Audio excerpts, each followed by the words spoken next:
Hello Exhaust Notes viewers and welcome back to the channel. I have here today Mazda's new premium SUV flagship, the CX-90 Azami. With a new turbocharged inline 6-cylinder engine produced by Mazda, it is the most expensive but also the most powerful production Mazda to date. When you think of six-figure Mazdas, you have to look back to the 90s and the RX-7 SP. Today we're not looking at a two-door rotary-powered sports car, but instead a 7-seater premium SUV which is announcing a shift in Mazda's positioning into the premium market.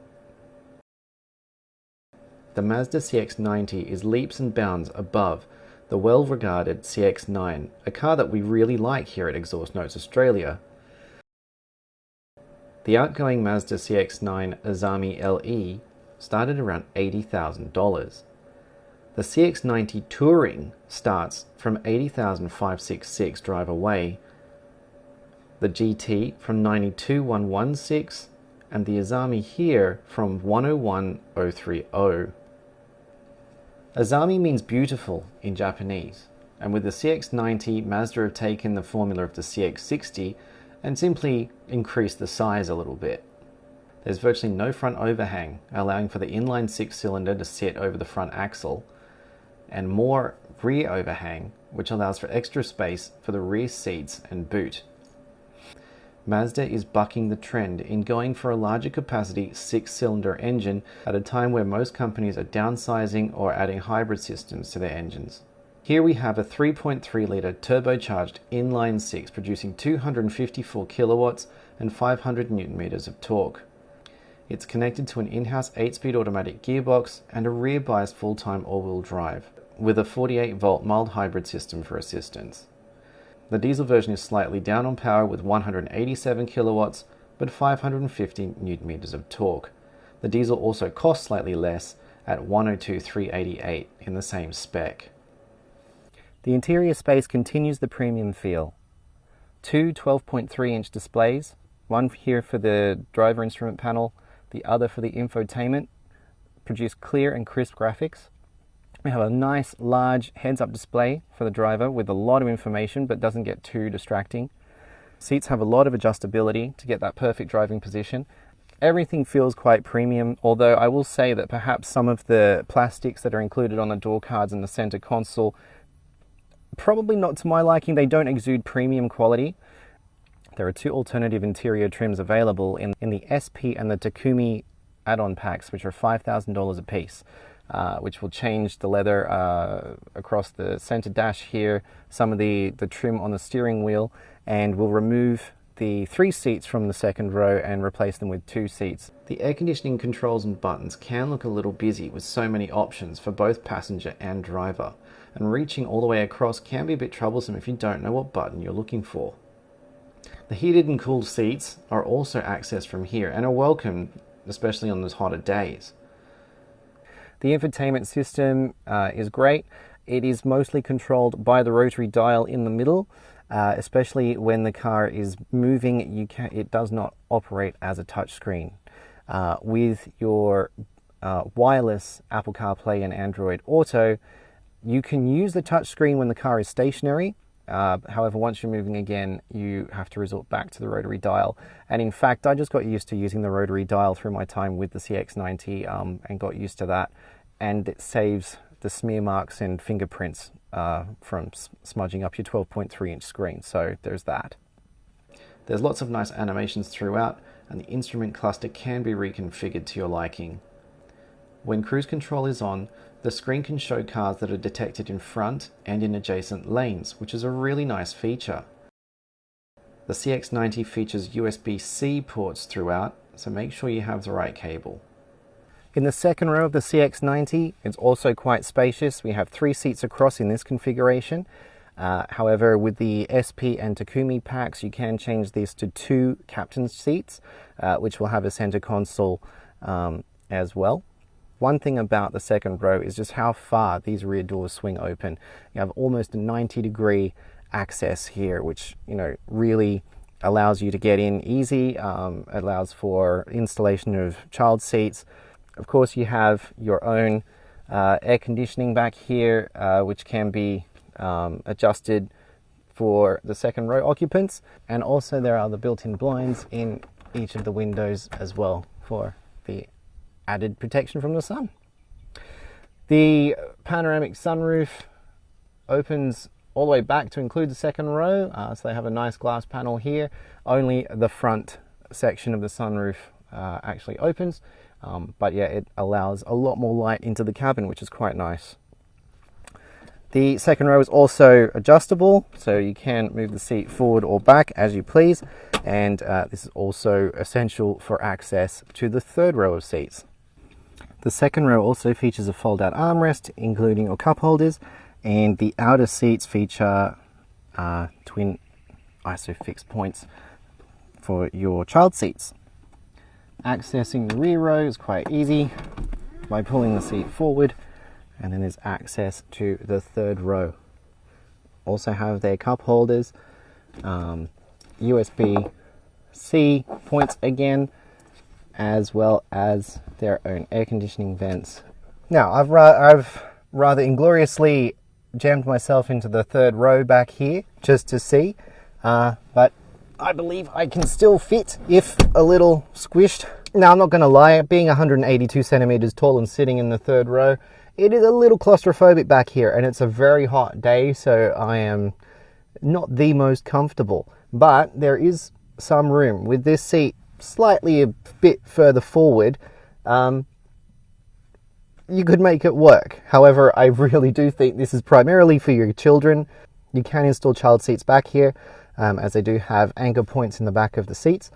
So yeah, it works as a 7-seater, and certainly with the way that Mazda have redesigned the CX-90, they've made it very rear biased with their design. So it isn't actually too bad back here. And yeah, we've got a little interior light. Yeah, I think the little ones won't have a problem. You'd only be putting adults back here if you didn't like them very much. Or for a dare. Now for the boot. The CX-90 boot doesn't initially open quite far enough, and I have hit my head on this a couple of times. You can push it just that little bit more, which is nice, but you just have to remember to do it. The CX-90 boot isn't massive, but it is certainly usable. It's decent enough for a bit of shopping and just carrying around some incidentals like my camera gear for today. We have access to some power outlets here, which is nice and handy, always useful. Obviously, being a 7-seater, we can fold down the third row to give us a bit more space. And when we took this down to the Southern Highlands for a weekend away, that was very handy indeed. Folding down the rear seats is quite easy.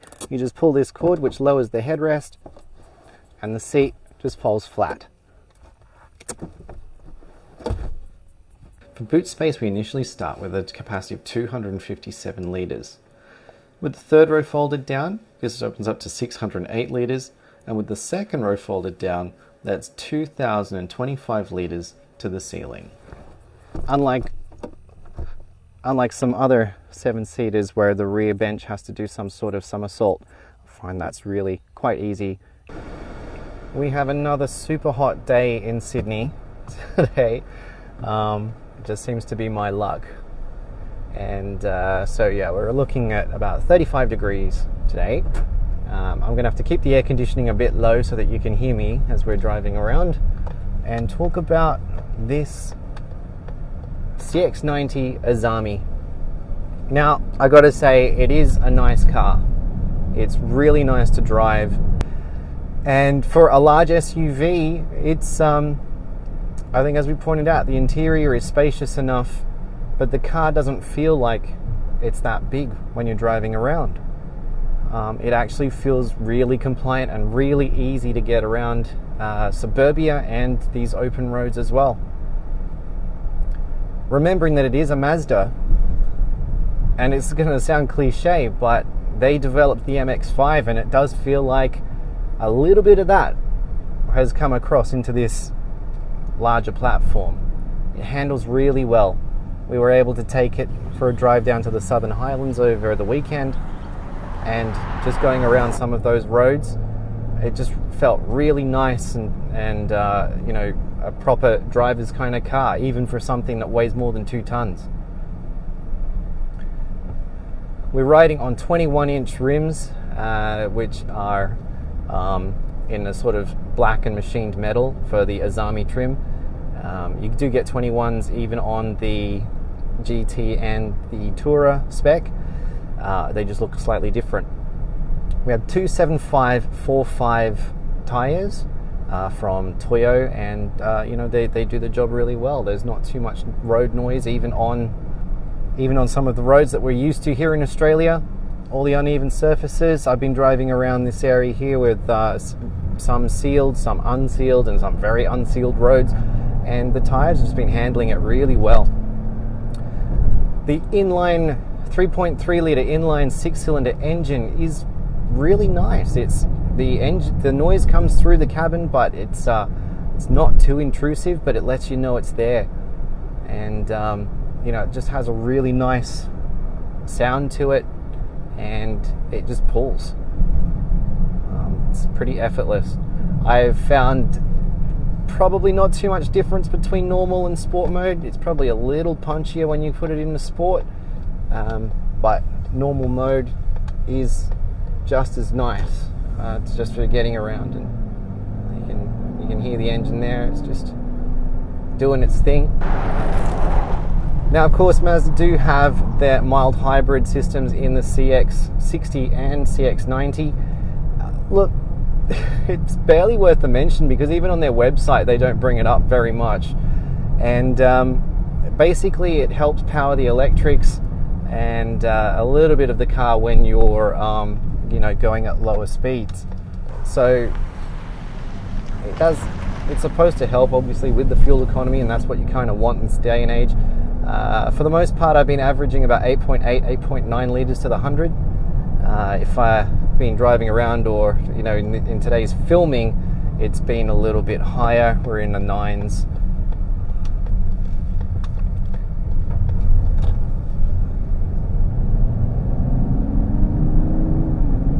Yeah, I mean, just that engine is just really nice. So it's been a comfortable place to be. The family has really enjoyed having it, even though it is probably a bit bigger than we need. My 5-year-old daughter has loved being in the back of this one. She likes the little sunshade that you can pull up, and just being in that higher driving position. So she can see all around. 360 cameras work really nice. There are obviously a lot of safety beeps and warnings, but they never feel too intrusive. Let's go into sport on this one and see how we go. Did get a bit of slippage earlier on some of these roads. I mean, yeah, it's just great for a 2-ton SUV. You know, you can have your fun as well. Mazda have got the suspension sorted. The ride is really nice and smooth. The mild hybrid system has a habit of coming on board when you're at low speeds or when you're stationary, and certainly when you're coming to a stop or slowing down for a roundabout, it's not always the best time for it to do its thing. And that can create a little bit of a jerky response, especially as you then apply the throttle again to get going, and the gearbox has a bit of a think about what it's doing because it's just deactivated the engine. So little things like that. It's not the most refined. With all this hot weather around, it's been interesting that on occasion the air conditioning just hasn't seemed quite up to it, and that's a bit of a weird point because for the Australian market you really need a very capable air conditioning system. And yeah, there have just been times where on the hot days it's been blowing warm air. At the moment it seems to be doing okay. We're reading 32 degrees outside, and I haven't got it on full fan, but at least I'm not sweating too much, so that helps everybody. And as we come into suburbia, we can see that it's still just a nice compliant car.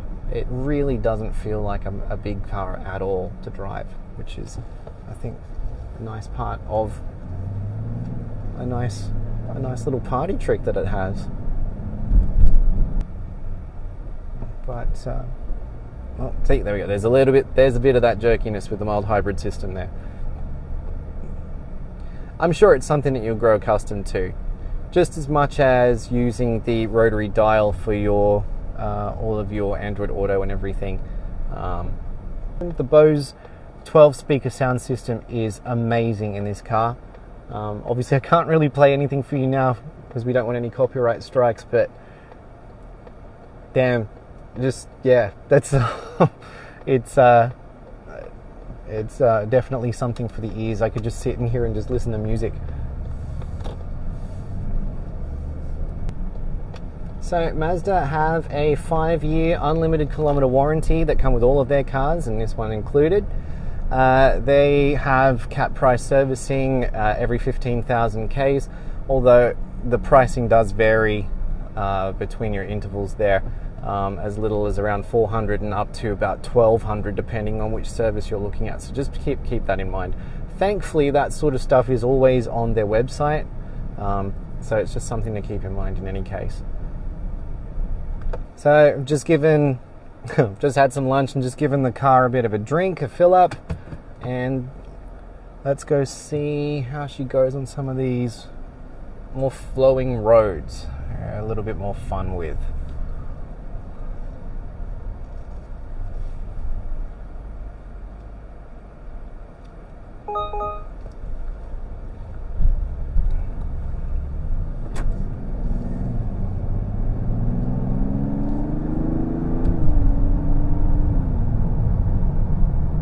Mazda are obviously known for well handling cars anyway, even their hatches and others.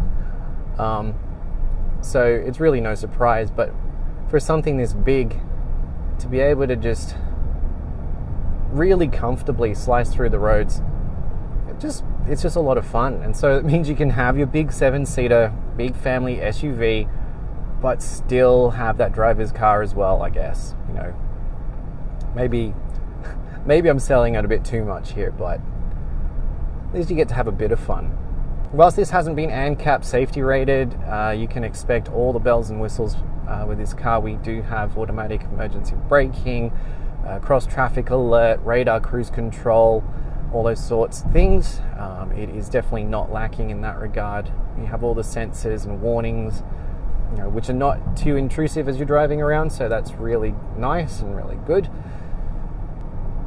It also has a driver monitor, which I think keeps track of your eyesight and how you're driving. So the other night it did warn me about potentially taking a break and that the driver might be distracted, so it will do things like that. Accuracy notwithstanding, but again, it's all about safety. And I've barely used them, but the car does have flappy paddles on behind the steering wheel so that you can manually shift. It will automatically return to drive after a short time though, so it's not a proper manual, but I guess it allows you to just have a little bit of fun if you'd like to, which is always nice.